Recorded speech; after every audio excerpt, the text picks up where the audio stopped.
Makanya disitulah kita paham. Kalau kemudian kita kemudian merenungi para ahli lughah, para ahli bahasa ketika sudah menerangkan dunia, Masya Allah ya, tidak ada yang istimewa dari kriteria yang bernama dunia. Secara geografis dia rendah, secara hakikat dia kotor dan najis, kemudian secara waktu dia begitu cepat, tidak ada yang dipilih. Makanya sampai kita mendapati Allah itu tidak pernah menitipkan kebaikan kepada anak dan antum melalui dunia, kan? Dan jangan pernah kita mengira bahwasanya dunia itu menjadi sumber tanda keberkahan hidup kita. Allah tidak pernah menitipkan tanda keberkahan itu melalui dunia. Karena hari ini banyak masyarakat yang masih berpikir secara singkat, secara pendek. Kalau dia mendapatkan dunia itu berarti barokah. Berapa banyak suami itu sembari ngeteh itu di sore hari. Ini contohnya teh ya, walaupun ini air ya. Dia kemudian sedang duduk bersama kemudian istrinya, ngeliatin mobil, ngeliatin rumah, kemudian dia ngomong, Masya Allah ya dik, kita barokah betul hidupnya ya. Bisnis kita lancar, semuanya gampang, Allah sedang sayang sama kita. Padahal kemudian ketika Allah itu menunjukkan sayang, apakah Allah menunjukkan itu dengan dunia? Enggak.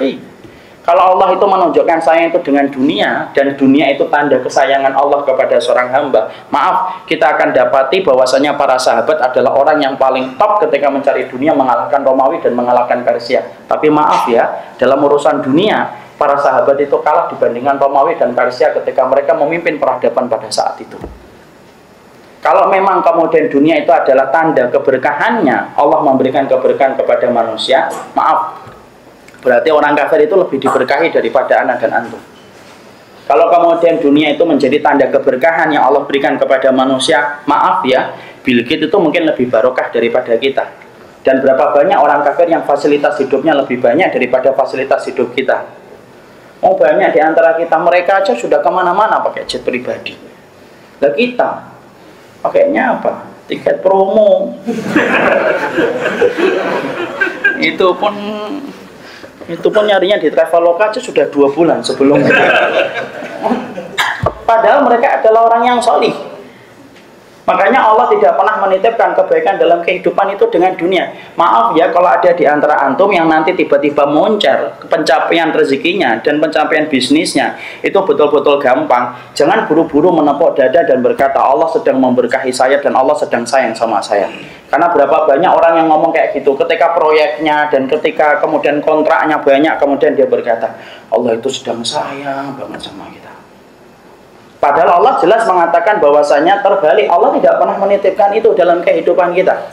Makanya Allah kemudian menyampaikan di dalam surat Al-An'am 44, Allah berfirman begitu jelasnya, falamma nasu ma dzukiru bihi fatahna alaihim abwaaba kulli syai'in hatta idza farihu bima utu akhadnahum baghtatan fa idahum mublisun.